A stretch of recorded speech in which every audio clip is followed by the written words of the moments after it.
Madame, Monsieur, bonsoir. L'opération était des plus difficiles et ils le savaient. Le risque plus qu'élevé.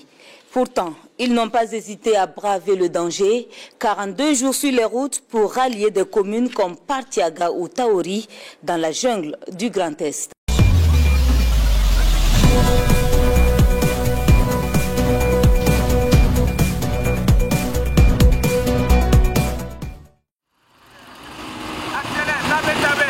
C'est tout, sauf un voyage de rêve.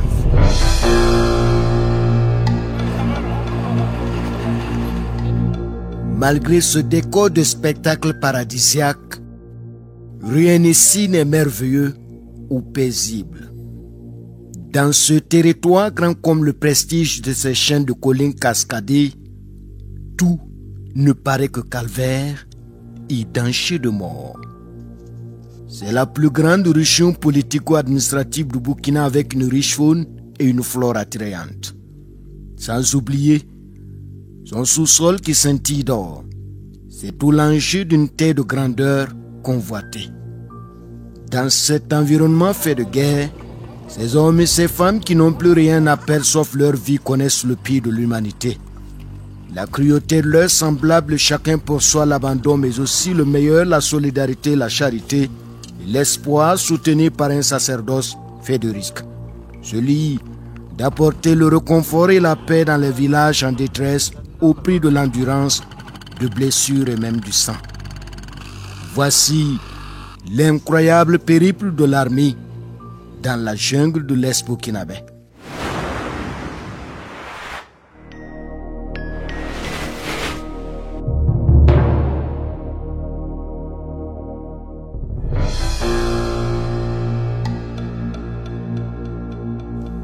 C'est la plus coriace et complexe des manœuvres en opération militaire.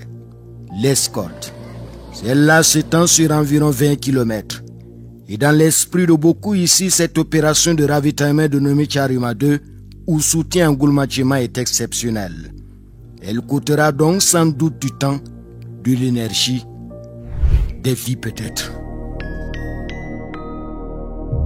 Parti de Fadan cette fin du mois de juin 2024, la mission conduite par le 1er et le 5e bataillon d'intervention rapide doit ravitailler cette commune dans la vaste contrée forestière de l'Est. Une sorte de cercle vicieux, infernal et redoutable. Près de 260 km à parcourir sur une route problématique. Pas de bitume, pas de granulat, raviné à certains endroits. Ces nuits de poules se gorgent d'eau à chaque pluie parce que la météo aussi est capricieuse en ce début d'hivernage. Ce qui accroît le danger des engins explosifs parfois submergés. Rien ici donc n'est fait pour être bienveillant envers les combattants, pourtant décidés à sauver les populations en détresse. Pour y arriver, il faut affronter l'épreuve du trajet.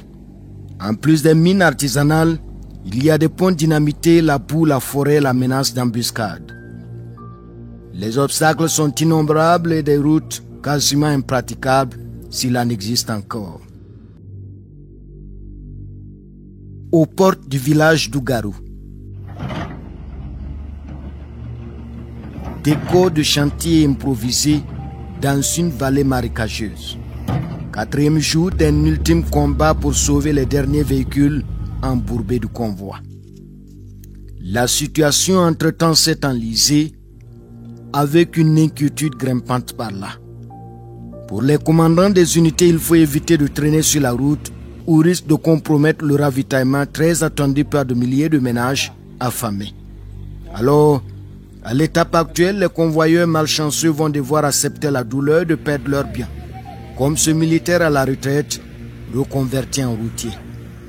Avec les commandos, il n'a pratiquement pas dormi depuis 3 nuits au chevet de son camion agonisant, incapable de fournir le moindre effort. Alors, une décision s'impose. Le lieutenant John Off de Bir 1 qui commande la mission vient de livrer un verdict désarmant pour cet adjudant à la retraite qui reconnaît les efforts de ses cadets.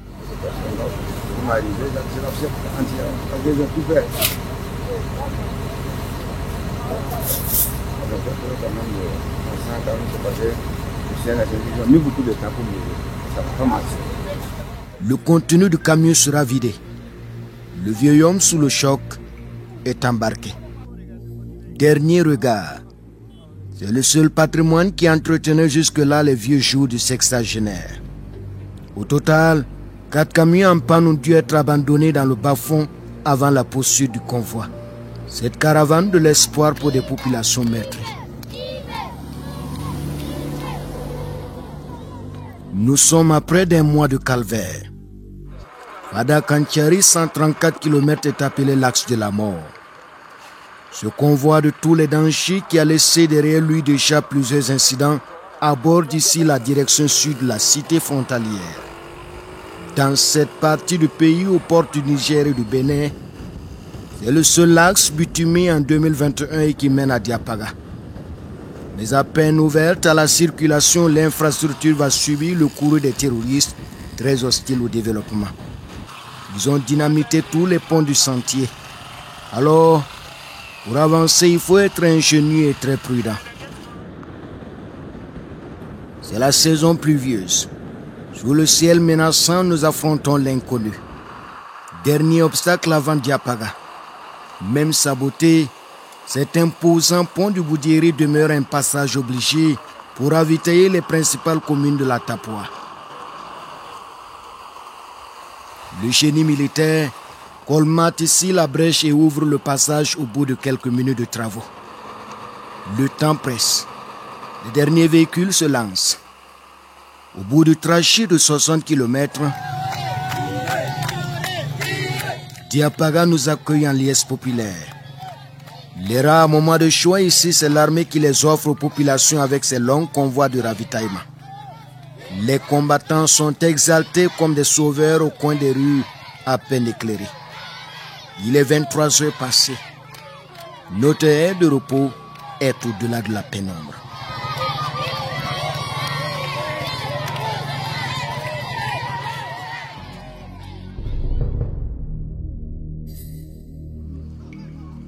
La mission est à sa 5e étape dans une zone pas du tout simple. Encerclée, Diapaga est presque à sec. Voilà bientôt 7 mois qu'elle n'a pas été approvisionnée en denrées de première nécessité. La localité est tellement difficile d'accès que les prix s'envolent. La vie y est plus chère qu'ailleurs. Il y a peu, il fallait débourser entre 60 et 75 000 francs CFA pour s'offrir le sac de 50 kilos de riz. Les commerçants véreux profitent de la situation et les habitants de la commune payent au plus fort leur isolement. Entre-temps, le sac de 50 kilos de mil a été vendu à 150 000 francs CFA. Avec l'arrivée du convoi, l'espoir est revenu. Mais pour combien de temps? Ici, le seul lien avec l'extérieur, c'est l'armée qui fait autant de ravitaillement qu'elle le peut. Mais à chaque fois, c'est un enfer. Depuis des semaines, les fantassins se battent pour acheminer médicaments, carburant et vivres dans cette région où les populations souffrent. Parce que les terroristes harcèlent les positions de l'armée et ses supplétifs VDP. Ce rempart qui assure la sécurité des paysans en plein travaux champêtres.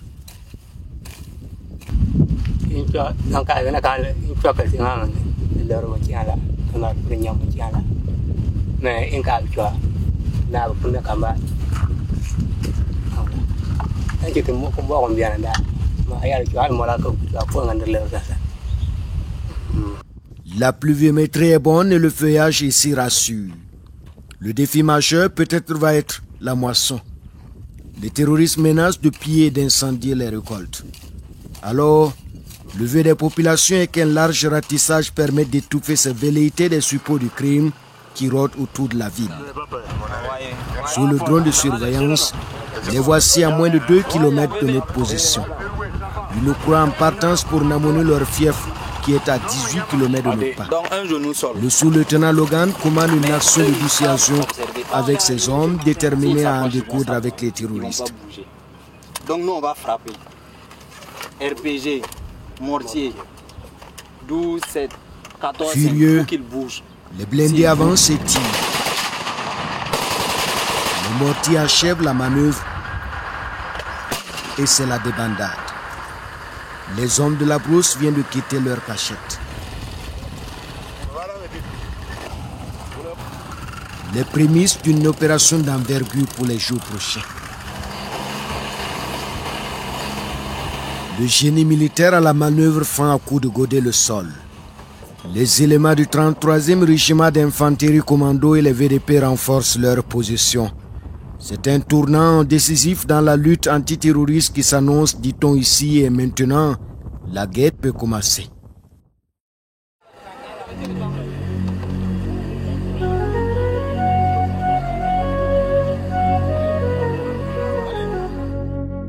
Après 11 jours d'escale studieuse, nous mettons le cap sur Parthiaga, 20 km plus à l'ouest. Le convoi chargé de ravitaillement en vivres, en médicaments et du nécessaire pour une campagne de vaccination avance péniblement. Chaque kilomètre est une lutte contre des routes impraticables et la menace omniprésente des mines artisanales. Malgré tout, certains conducteurs sans scrupules ont fait le plein des cargaisons. Des civils embarqués comme du bétail. Un business frauduleux qui rapporte 15 000 francs CFA par personne au mépris des consignes de sécurité. Avec ces civils, la manœuvre devient encore plus complexe, surtout en cas d'embuscade. Après une journée de route, le voyage s'achève au milieu de la nuit. Parthiaga, ou les puits des singes en Goulmachima. Dans ce décor de collines imposantes, le calme et la tranquillité sont de façade. Le 30 juin dernier, une attaque terroriste a visé le détachement militaire de la localité, également sous blocus. Cette expédition punitive a laissé le village méconnaissable avec ses nombreuses victimes collatérales et l'histoire rocambolesque d'un père de famille. Lui, par exemple, il avait enlevé du manioc. Comme il ne savait pas qu'à cette période, on ne peut pas manger le manioc, il a envoyé. Sa femme était allée pour rechercher de la nourriture à quelque part. Maintenant, lui, il est allé, comme ça chauffait, il est allé chercher du manioc, venir préparer, donner à l'enfant. L'enfant a mangé, le major a pu récupérer un, mais le grand frère, lui, il est parti. Il est parti. Net, quand la femme est revenue, il avait pris son enfant. Sans ressources, chacun mange ici ce qu'il trouve, même si c'est mortel.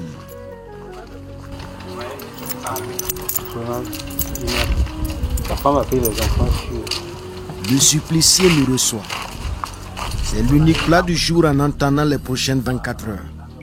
Ici, à chaque jour suffit sa peine.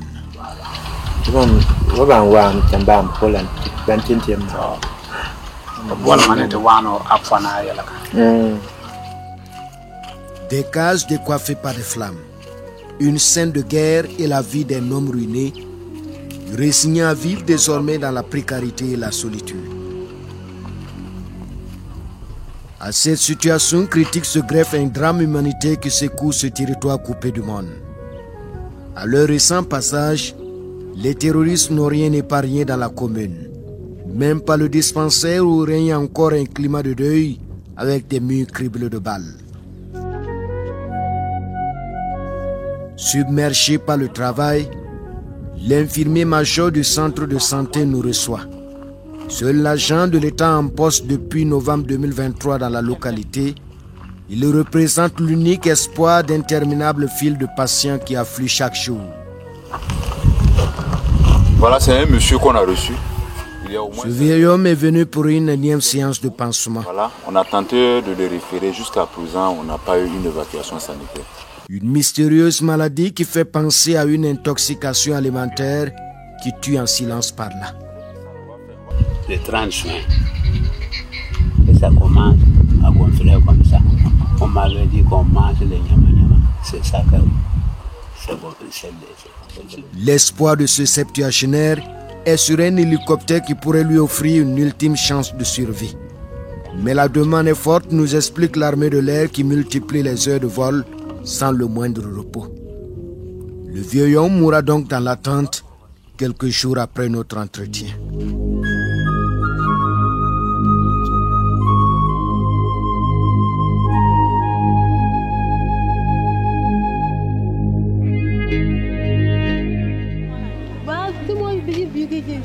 Dans ce centre de santé se côtoient enfants et adultes en lutte contre des pathologies diverses, la peau tendue sur les os. Ici, Au moins 220 enfants souffrent de malnutrition aiguë sévère. La faim sévit dans la commune. On a l'impression qu'on n'est pas au Burkina. C'est ce que je vous dis, mais quand vous allez dire ça, ils vont dire ça. Moi, en fait, j'ai un appareil qui est gâté. J'avais plein, si vous voyez, vous allez pleurer. Les larmes, en fait, on ne peut pas croire. Quand vous allez montrer ça, ils vont dire que c'est. D'autres vont dire que si c'est pas pareil, ils vont voir les gens pour dire non, lui on le connaît. Ils vont dire non, c'est pas au Burkina ici. Si tu prends les photos, il y a les fesses de l'autre que j'ai pris là. J'ai montré à il me dit que c'est un militaire, il me dit que c'est au Burkina, il dit ça appartiendra ici. L'espoir n'est pourtant pas totalement enseveli. Nous sommes dans notre salle de malnutrition. Les militaires arrivés la veille ont apporté la vie. Rien que hier qu'on vient d'avoir les intrants nutritionnels, et ça c'est du PPN, et ça c'est du super céréal. Une arme redoutable contre la malnutrition. Ce matin, Saint-Pourri et son équipe sont au front pour traiter le phénomène. Conseil et distribution de compléments alimentaires avant une séance de vaccination. On a organisé une campagne de grand rattrapage pour les enfants de 0 à 2 ans. Voilà. Et c'est cette campagne que nous sommes en train de faire. Ça, c'est le vaccin contre le Penta. Voilà. Pour un enfant qui n'a jamais eu le vaccin. Cet enfant n'avait jamais eu le vaccin. Grâce au convoi, en tout cas, cet enfant a pu avoir quelques doses. Par Tchaga, la commune martyrisée est désormais un symbole de résilience où même les cris stridents des enfants malnutris peinent à atteindre ceux qui pourraient les sauver. Parce qu'ici, tout n'est qu'épreuve. Même pour communiquer avec l'extérieur, il faut gravir des collines, élever des antennes de fortune dans l'espoir d'un signal. Les récurrentes incursions terroristes ont fini par priver la localité de téléphonie mobile qui marche. Et ici, on n'a pas eu, en tout cas, le rejet jusqu'ici. On nous avait promis, en tout cas, qu'il se pourrait qu'on rétablisse ça. Mais jusqu'à là, c'est resté promesse. Plusieurs fronts pour une commune qui manque de quoi se nourrir. Mais avec le ravitaillement, la population va pouvoir s'alimenter en tant soit peu. Dans ce magasin, 134 tonnes de vivres à distribuer à plus de 1000 ménages. Mieux que rien, dit-on ici, mais pas assez pour ces nombreuses bouches à nourrir.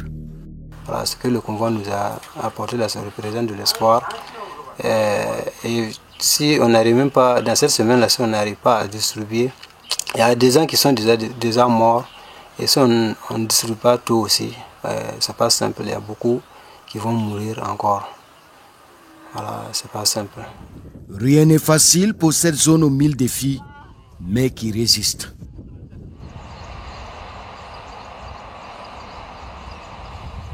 « 35e jour de mission d'escorte. Le convoi se lance à nouveau pour Taouri et Bungu. C'est la destination finale. Les premiers kilomètres sont éprouvants. C'est un sentier de boue et avec les pannes, les mines et la forêt, les choses s'annoncent difficiles. Pick-up, remorque et blindé patauge dans les méandres de nos routes scabreuses. Cette piste a la mauvaise réputation de tueuse de véhicules.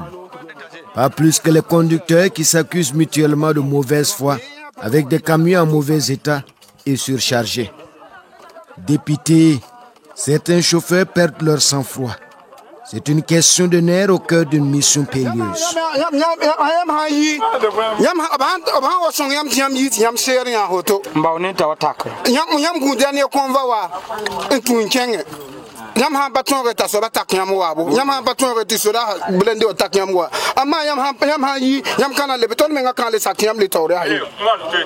En réalité, cette partie de la forêt est infestée par des terroristes. Le camionneur tient à ne pas abandonner son bien à la merci des hommes sans foi ni loi.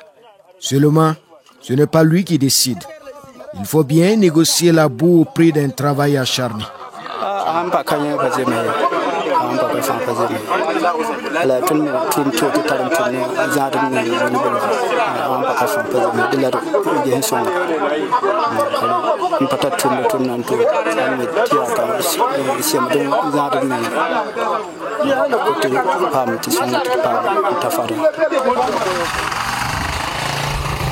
Cela fait 2 jours.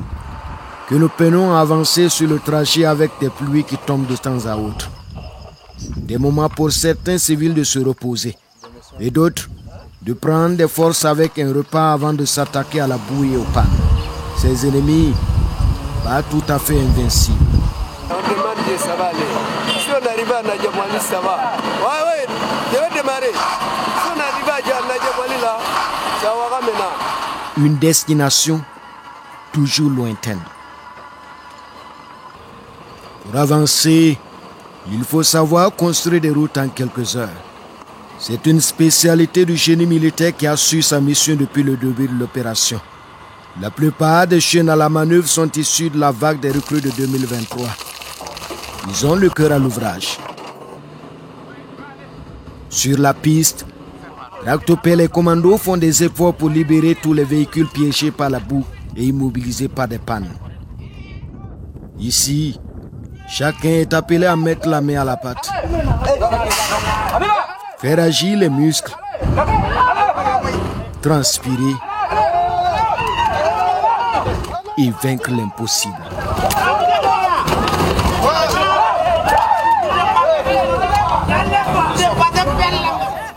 La file d'attente est encore longue et la nuit arrive à grands pas. Nous sommes presque sur les derniers pas d'un voyage sans fin. Et le moindre kilomètre est une épopée. La plupart des véhicules sont assez vieux et il faut reconnaître aussi qu'il y a certains chauffeurs qui ne sont pas honnêtes. Ils surchargent plus que ce que leur véhicule ne peut prendre. Et ça joue vraiment parce que c'est comme vous l'avez vu, il n'y a pas une route toute faite. Il y a beaucoup de dégâts sur les routes principales et ça joue vraiment si le camion est très chargé. Donc ça complique encore la manœuvre, mais on fait avec. Vous voyez par exemple ce camion, il n'a pas assez de pression. On est obligé de le tracter pour pouvoir le faire sortir, sinon il va empêcher les autres de pouvoir avancer.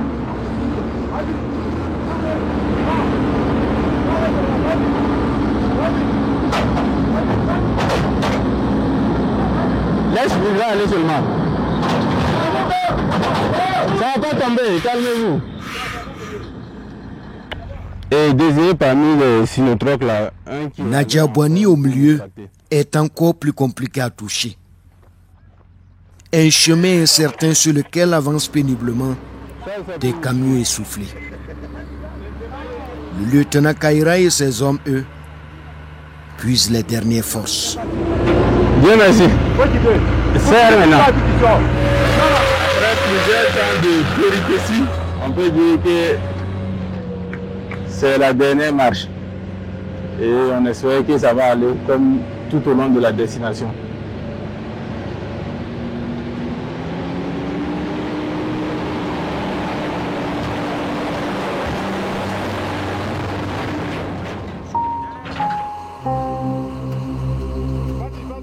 C'est la nuit avec tous ces dangers. Les pannes se multiplient. Ce véhicule est à la traîne. Les esprits s'échauffent. Le dernier blessé de guerre aidé par la tractopelle fend difficilement l'argile. Certains, comme ce véhicule, n'ont pratiquement plus de souffle. C'est peu de dire que leurs conducteurs sont de sacrés vénards. Tous vont achever leur manœuvre à la lueur du jour. Nous voici à la destination finale.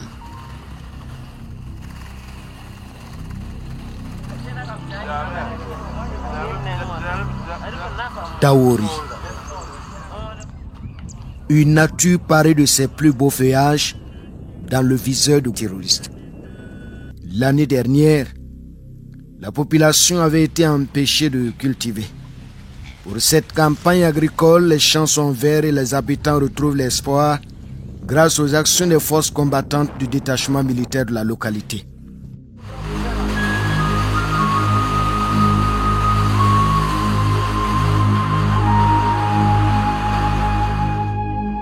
Après quelques jours d'escale pour des travaux de fortification, les unités amorcent le retour. Le tronçon choisi est surnommé le couloir de la mort. En 2019, un convoi y a été attaqué et depuis lors, aucune unité de l'armée ne l'a emprunté. Alors il faut craindre une embuscade et les engins explosifs improvisés. Quelques kilomètres, et déjà le convoi bute sur ses premiers obstacles. La voie est réparée pour la suite, mais rien ne rassure. Le blindé de tête vient de sauter sur une mine. Nous étions juste à quelques mètres. Le chef de bord sort d'un voile de poussière. Le sergent Nolan est indemne. L'équipage a de la veine. Tous les éléments sont en vie.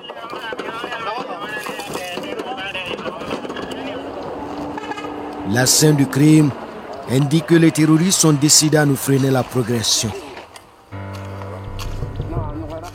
Le blindé est embarqué pour la suite du trajet qui enregistre un deuxième incident à quelques mètres. 3 mines sur un rayon de 2 km. Un mauvais présage qui n'entend pas le moral des hommes qui détruisent leur 4e engin explosif. Le 18e depuis le départ. Nous sommes dans un sanctuaire terroriste et les pieds doivent négocier le sol à chaque centimètre. Parce qu'en réalité, les traces de moto et les mouvements d'éléments isolés présagent un grand danger. Et d'ailleurs, nous sommes déjà dans l'antre du diable, sinon presque dans le dispositif d'éléments terroristes embusqués.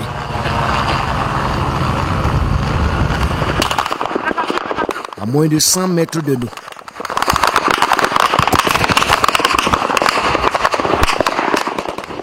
Le vacarme assourdissant.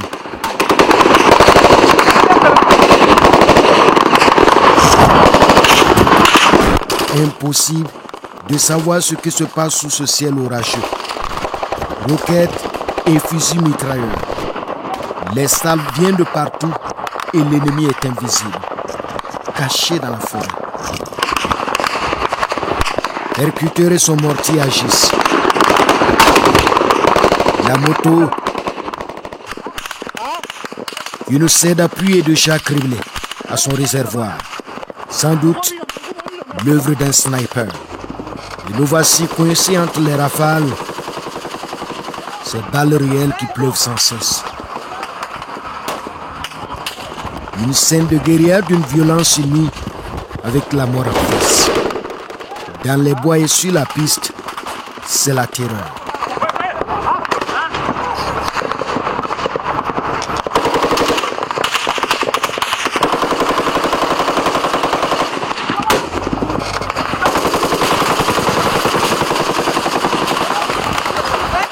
Le sous-lieutenant Logan et son chef de section Faucon coordonnent la riposte au sol. La bataille prend forme avec le commando d'appui qui manœuvre en blindé. Le lieutenant Kaira monte ici à l'assaut d'un ennemi pressé de faire un carnage, mais impossible.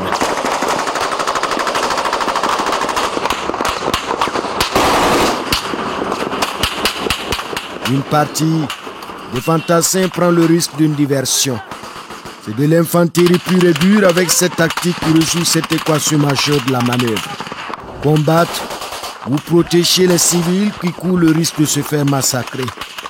Déjà, un commando de choc aux ordres du lieutenant John North et ses sous-lieutenants Joker bloqués ses grâces assurent la protection des civils à l'arrière du convoi. Nous sommes au cœur d'une embuscade complexe.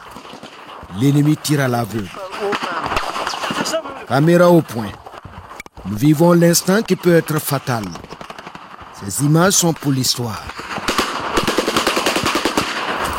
Les éléments décident de nous exfiltrer de la zone des combats.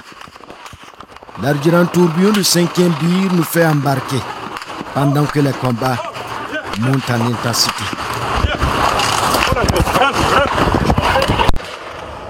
L'élément, alors de nous ramener à la base, 18 km plus à l'est.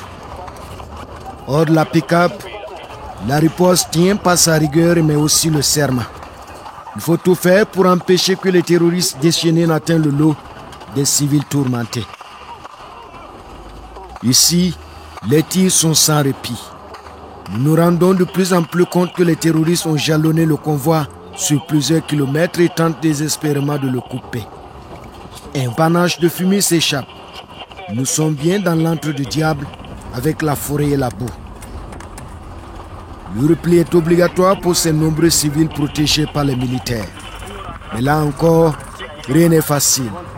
Hors de la chaussée, les véhicules s'embourrent. L'élément est téméraire, mais la pick-up ne tient plus.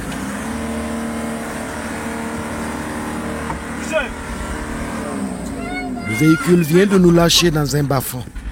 Nous devons alors débarquer. Avancez.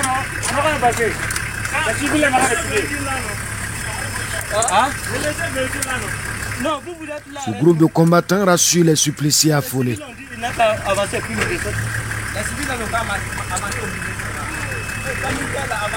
Certains ont même abandonné leurs enfants, très vite récupérés par les militaires.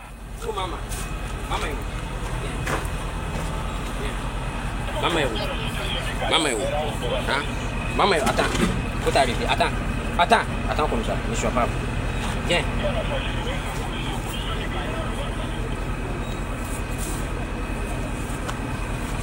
Restez comme ça. Ouais, descends. Venez. Venez comme ça. Venez. Venez. Ces guerriers sont décidés à appuyer la riposte qui dure depuis des heures au cœur de la jungle.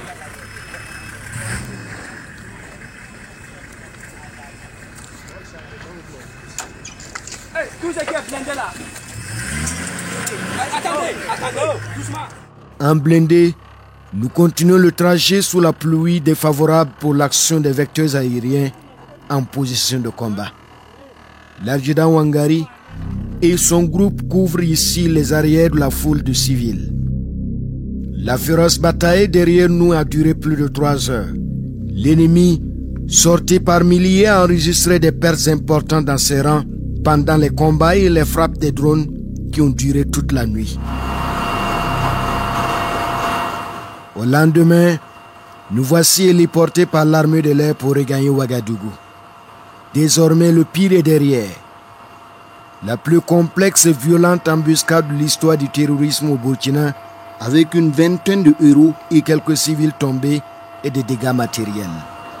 Nous repartons alors avec un ressenti.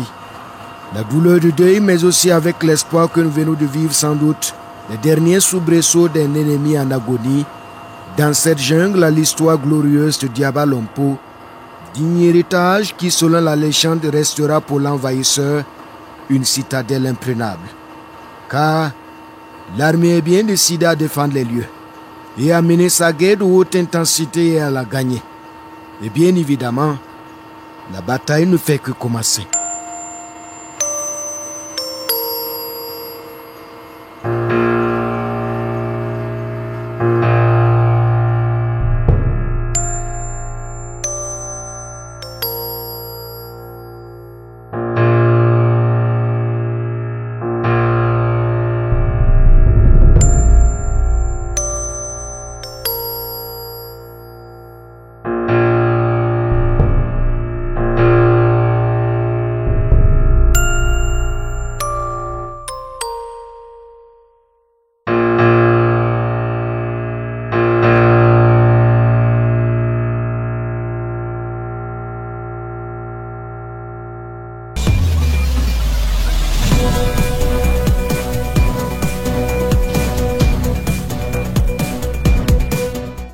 L'Iradan Philippe Ada qui est avec nous sur ce plateau. Bonsoir Ada. Bonsoir Béni. Alors très ravi de vous retrouver. Vraiment ravi de vous retrouver également parce que on avait eu devant de ce qui s'était passé au cours de cette mission. Il y a eu pas mal d'informations, pas mal de nouvelles qui ont circulé et finalement vous êtes de retour parmi nous. Oui, on rend grâce à Dieu. Et c'est vrai que c'était très difficile, il faut l'avouer, mais je suis revenu sain et sauf. Je suis sorti indemne, vous l'avez dit dans votre introduction. Alors c'est un grand reportage qui fait quand même assez froid dans le dos. Le désespoir, la désolation que vivent ces populations dans le Grand Est. C'est la triste réalité de cette guerre, malheureusement, et cette mission m'a permis de comprendre encore plus et de pouvoir exposer aux yeux des Burkinabés ce qui se passe à l'intérieur avec les efforts des forces de défense et de sécurité qui tentent de soulager ces populations. Il faut dire que Kyarima 2, il y a eu d'abord Kyarima 1 l'année dernière, et 2, cette année, nous sommes partis de Fada le 27 juin 2024, et c'est au bout de 42 jours que nous sommes arrivés à destination, c'est-à-dire à Taouri. Et l'objectif, c'était de ravitailler cette localité, les populations de cette localité à partir de Tanwalbougou, on a Ougarou, on a Machakwali, Kanchari, Diapara, Parchaga, Taouri et Bungu à côté, là où se trouve la mine d'or. Et ce sont des réalités qui contrastent véritablement avec ce que l'on voit dans les grandes villes comme Ouagadougou, où les maquis sont pleins à craquer, où il y a de la musique un peu partout. La bière coule à flot. Alors, effectivement, quand on revient de l'intérieur du pays, on voit tout ce qui se passe, tout ce qui se dit. On est souvent révolté. On se demande si c'est le même pays. À l'insouciance, on se demande si vraiment on est dans le même pays, où certains pensent que, peut-être, soit rien n'est fait ou bien, bon, il n'y a rien, il n'y a pas de difficulté. C'est vrai que quand on regarde ce qui se fait et ce qui reste à faire, on se pose beaucoup de questions. Et là, ça me permet de parler quand j'étais sur le terrain. Avant même, on va certainement en parler, l'embuscade, j'étais tellement révolté jusqu'à ce que la difficulté s'amplifie avec ce qu'on a connu comme incident. Alors, vous n'avez pratiquement pas de route. Vous avez dû le voir dans l'état des le voies, reportage. oui, on l'a vu dans le grand reportage. Oui. Et c'est ce qui a certainement conduit à cette durée du voyage, 42 jours. Tout à fait, parce que je vous prends l'exemple à l'entrée d'Ougarou. On était juste à 3 km d'Ougarou, sur un périmètre un tronçon on a dû contourner parce que le pont à l'entrée d'Ougarou a été dynamité. Donc on a dû contourner, et dans ce contournement, on est tombé en tout cas dans une sorte de marécage. Donc les véhicules s'embourbaient et c'était très difficile. On a passé pratiquement 4 jours à l'entrée d'Ougarou. On voit le village, mais on ne peut pas rentrer. On a fait 4 jours. On dormait sous des porchards, à la merci des moustiques, de tout ce que vous savez, les intempéries. Et c'était vraiment le calvaire, jusqu'à ce qu'on arrive à passer.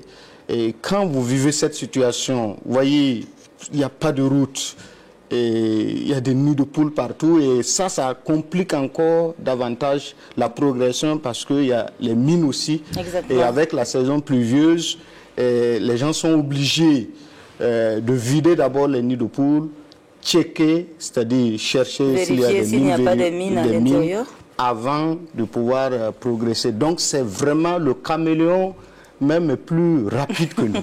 Pas de caméléon. Ouais, donc, 42 jours pour moins de 300 km, ouais, c'est énorme. C'est énorme parce que on était confronté à cette difficulté. Voilà, Ada, vous l'avez dit tout à l'heure, on va parler de cette embuscade qui a été tendue à tout le convoi, cette attaque que vous avez subie. C'était sur le chemin du retour.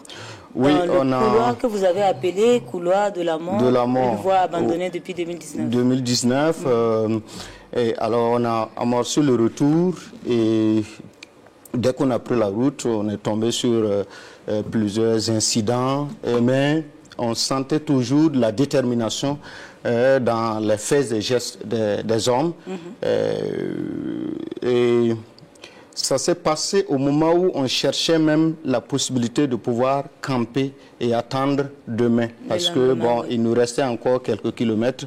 Il nous restait pratiquement une quarantaine de kilomètres pour atteindre Ougarou. Donc on cherchait un endroit pour camper en attendant de pouvoir... et là, je peux dire Dieu merci, parce que dans le scénario ou les scénarios qui avaient été ficelés par les terroristes, c'était de nous attendre, camper et certainement nous prendre la nuit ou au petit matin. Vous encercler. Nous encercler. Alors, il y a aussi cette possibilité qu'ils avaient de pouvoir laisser, ils attendaient que tout le convoi sur 20 km rentre pour pouvoir encore nous prendre. Donc il y avait vraiment, je pense, 3 scénarios dans les communications que nous avons pu intercepter. Alors, donc, une embuscade dans même les plus grandes armées du monde font face à des embuscades. Pour cette fois-ci, je pense que plusieurs observateurs disent que c'est la plus importante embuscade depuis l'avènement du terrorisme au Burkina Faso. Et donc, l'Iradan, Philippe Ada, les hommes qui étaient avec vous ont fait preuve de courage et même de témérité. Absolument, absolument. Quand j'ai vu de la manière dont ils ont manœuvré, surtout dans la riposte, c'était vraiment un courage extraordinaire et à un moment donné, j'ai cru que c'était des immortels. Vous voyez des gens qui avaient la possibilité de démonter. Certains avaient la possibilité de démonter. J'ai des histoires comme ça, des témoignages de beaucoup qui pouvaient décrocher facilement et pouvoir peut-être se mettre à l'abri, mais ils ont tenu jusqu'à ce que la suite de l'histoire soit connue. Malheureusement, ils sont tombés les armes à la main. Pourquoi? Parce qu'il y avait beaucoup de civils. Vous savez, et ça me permet de parler de cette situation souvent qui est incompréhensible. Parce que les populations, l'ordre avait été donné que les populations restent. Les officiers, les militaires ont tout fait pour que les populations, les civils qui étaient dans le convoi ne puissent pas embarquer. J'ai l'exemple à Diapaga plutôt, d'un conducteur qui a embarqué 160 personnes. Et ce sont les cris des enfants qui étaient en train de s'évanouir là. Et c'est un transport non gratuit. Payant, un transport payant. Oui, 15 000 francs. 15 000 par personne. De Diapaga à Fada. Voilà. Donc, lui, il a embarqué jusqu'à 160 personnes. Et ce sont les cris des enfants qui ont alerté les officiers, les militaires qui sont allés. Et quand ils ont ouvert la bâche, ils ont trouvé, mais c'était une image ahurissante. Et ils ont fait descendre tout le monde. Et pendant qu'ils étaient en train de discuter avec le chauffeur, il a trouvé le moyen de faire monter une trentaine de personnes encore. Le non-respect des consignes. Le non-respect des consignes, pour la cupidité, je ne sais pas ce qu'il faut, c'est inqualifiable. C'est la recherche effrénée du gain. Et la gendarmerie immédiatement est venue et s'est chargée de la question et l'a embarqué. Et lui, il n'a pas pu prendre la route avec nous. Et les populations sont un peu désespérées aussi et c'est la raison pour laquelle elles veulent quitter leur localité pour trouver refuge dans les grandes villes. Il y a peut-être ça, mais je pense que de plus en plus, il y a des efforts qui sont faits pour que ces populations soient rassurées et soient ravitaillées, approvisionnées en denrées de première nécessité. Parce qu'en réalité, c'est quoi le problème? Et les populations pouvaient rester sans problème, mais c'est également, et on parlait de cupidité. Justement, l'accès difficile à cette alimentation, on l'a vu dans les images. Dans les images. Et le prix excessif des denrées. Voilà, il y a certains, je ne dirais pas tous les commerçants, il y a des commerçants qui sont honnêtes, qui arrivent et qui soutiennent les populations. Mais il y en a, malheureusement, le plus grand nombre, et ils arrivent avec peut-être un sac de riz qui coûte peut-être 20 000 francs à Ouagadougou, ou 25 000, moins de ça. Ils arrivent, ils multiplient par 3 Vous avez même parlé d'un moment où on vendait le sac de 50 kg de 1000 à 150 000 Ça, c'est le témoignage, par exemple, d'un responsable militaire qui a dit qu'à un moment donné, il a dû acheter à 150 000 francs CFA le sac de 1000. De 50 kg. De 50 kg parce qu'il manquait. Parce qu'il n'y avait rien, il n'y avait plus rien. Et les gens, à ce moment, consomment voilà, tout ce qu'ils trouvent dans la nature, les feuilles et autres, le manioc sauvage. Et vous avez dû le voir, c'est ça qui a créé, qui est cause des maladies à Partiaga. Comme on l'a vu, ce vieux qui est décédé parce qu'il avait une intoxication. Une intoxication, voilà. Donc, c'est vraiment... je pense que les commerçants, tout le monde doit travailler à ce que cette situation-là vraiment soit un vieux souvenir. Ça relève du passé. Ça relève du passé, parce que ça ne sert à rien de faire de la surenchère, d'augmenter les prix, créer l'inflation. Certains font de la rétention de denrées et ils attendent. Exactement, ils attendent qu'il y ait de la rareté sur le marché et ils augmentent les prix. Ils augmentent maintenant les prix. Je vous prends un exemple. C'était aussi à Diapaga. Et en ce moment, les forces de défense et de sécurité ont vraiment pris leurs responsabilités. Elles sont allées casser certaines boutiques pour sortir des vivres. Ils ont trouvé dans une boutique au moins 40 tonnes. Stockées. Alors que dans la ville, vraiment, c'était la croix et la bannière pour pouvoir même avoir à manger. Et alors, ils ont dû saisir ces vivres-là et distribuer aux populations qui étaient vraiment affamées, à bout. Et malheureusement, je ne sais pas, il y a le témoignage d'un policier qui dit qu'actuellement, il est poursuivi par le procureur parce que un commerçant est allé le convoquer. Et là aussi, il faut que les gens essaient de relativiser, de contextualiser. Mais je pense qu'il y aura des enquêtes qui vont permettre de situer la réalité des choses et de situer les responsabilités pour tout un chacun. Alors, on a vu également ces enfants qui manquent de tout, des nutriments de base qui sont totalement amaigris. Et on le voit dans les images, c'est ce qui a été envoyé par le gouvernement. Oui, dès que je suis rentré immédiatement, l'alerte a été donnée. Et les autorités ont rapidement envoyé des produits. Et vraiment, c'était la joie à Partiaga. Et les populations sont venues, elles ont été servies. Et c'était vraiment la joie. Et ça aussi, ça veut dire qu'il va falloir que permanemment, souvent les informations montent jusqu'au sommet pour que il y ait des réactions assez rapides. Des réactions, parce que souvent il y a certaines situations qui ne sont pas trop connues et là on va dire non, ça c'est le problème d'un tel. Pourtant en réalité si tu ne vends pas ta maladie, tu ne peux pas trouver le remède. Alors l'Iradan Philippe Ada, on a également vu cet infirmier en chef. Vous l'avez dit dans le reportage, le seul agent de l'État en poste depuis 2023. Oui, quand on fait le tour, on est un peu désespéré. On arrive dans certaines localités, on a encore de l'espoir. Et cette personne, cet infirmier m'a donné l'espoir voilà, que la situation n'est pas aussi dramatique. Parce qu'il y a des gens qui font face. Et lui, il est là depuis pratiquement novembre.